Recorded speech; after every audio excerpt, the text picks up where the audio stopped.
in that moment of picking up that horse's foot, you have to really just focus your mindset on ensuring that you're achieving that process to benefit that horse for it to be able to continue on its duties. And it's interesting, actually, it wasn't until I had sort of joined the army and had that want to train to become a farrier, I then found out that my great-grandfather was a blacksmith farrier during the Great War.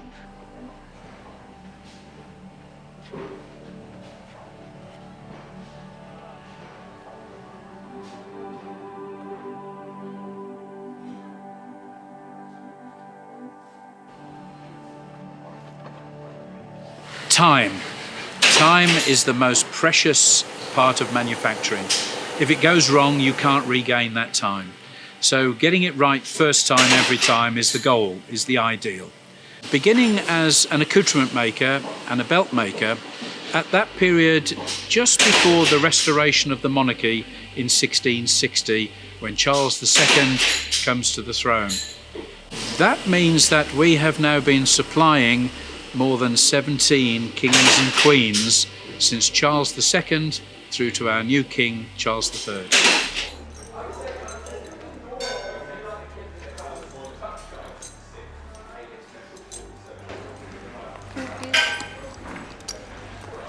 So early morning rehearsals, they're quite grueling. So the last one we did, we started work at 10 in the evening and didn't finish till 6 the next morning. So it's overnight and you have to rehearse exactly what's going to happen on the day.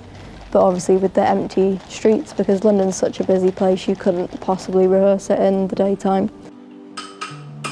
There's almost this haze of, there is a smoggy haze from the smoke and the burn on,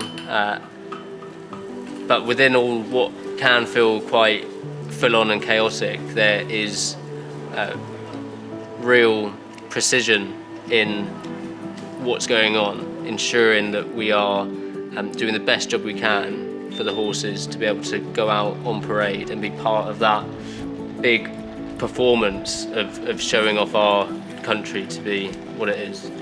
In every aspect of the process of shoeing a horse, from taking the old shoe off, trimming the foot, sizing it up, heating it up to the right temperature, to forge it, to burn it on, grind it so it's safe, to pin it so it's got grip on the roads. Each acute detail and process makes a difference for that horse going out to be able to do its duty.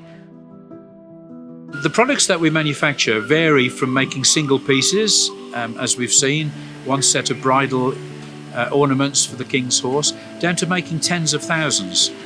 A lot of the processes are still hand operated. There is a certain amount of automation, but where it's applicable. Procurement patterns within public procurement in particular have changed tremendously over the last 10 years, where we're no longer buying large, huge quantities for storage in depots for distribution in 25 years' time.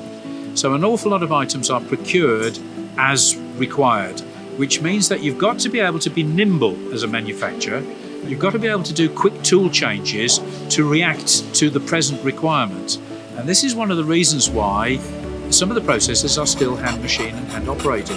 You can do quick tool change to make 50, to make 500, to make 5,000. It's only when you're getting up in the tens of thousands that automation starts to pay dividends. So it takes a lot to get used to, definitely. They start you off just basic, so you'll add a helmet, for example, and then the sword, and then you'll build up gradually, so you gradually get used to it, because it offsets all your balance. You have to carry your plume, so your head has to be tilted downwards, where naturally it'd be upwards to look where you're going.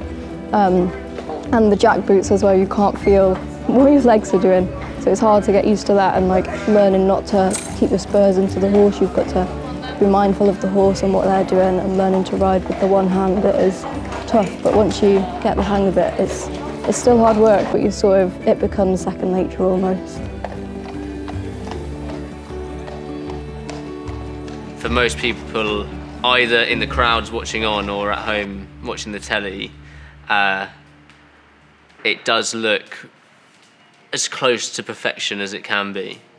I think when you're then more involved in it, you see the more acute detail that can feel pretty chaotic at times, can be very stressful, and can be incredibly physically and mentally demanding to ensure that that parade goes ahead.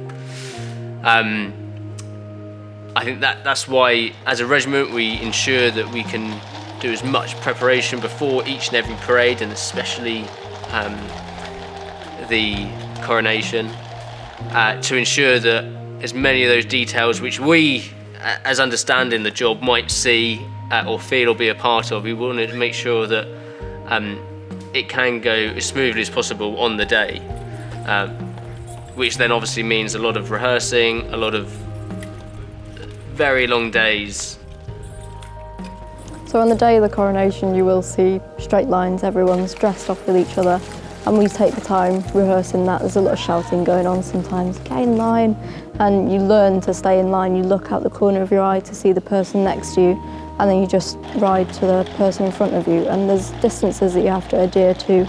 You think about it all the time, you make sure that you're doing everything right, because otherwise you'd know yourself that, oh, I didn't try very hard at that, I wasn't in line, I wasn't holding myself, wasn't being smart, and you'd sort of, I don't know, beat yourself up about it almost and think, yeah, I didn't really try very hard. But if you know you try hard every minute, then you can be proud of it, and your family can look at you and think, yeah, they're doing a good job and everything's going to plan, sort of thing.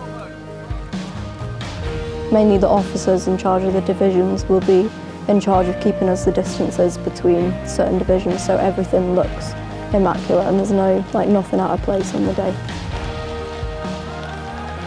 It's as busy as ever, but this year there just really does feel like there's that bit more importance behind what we're doing. As we change Monarch and we move from one design into another, it's important that the new designs are just as good as they were in previous reigns. So moving from Queen Elizabeth II of happy memory into King Charles III and the new reign, it gives us a great sense of both continuity and pride that we're involved in creating the imagery that will be seen all over the world for decades to come.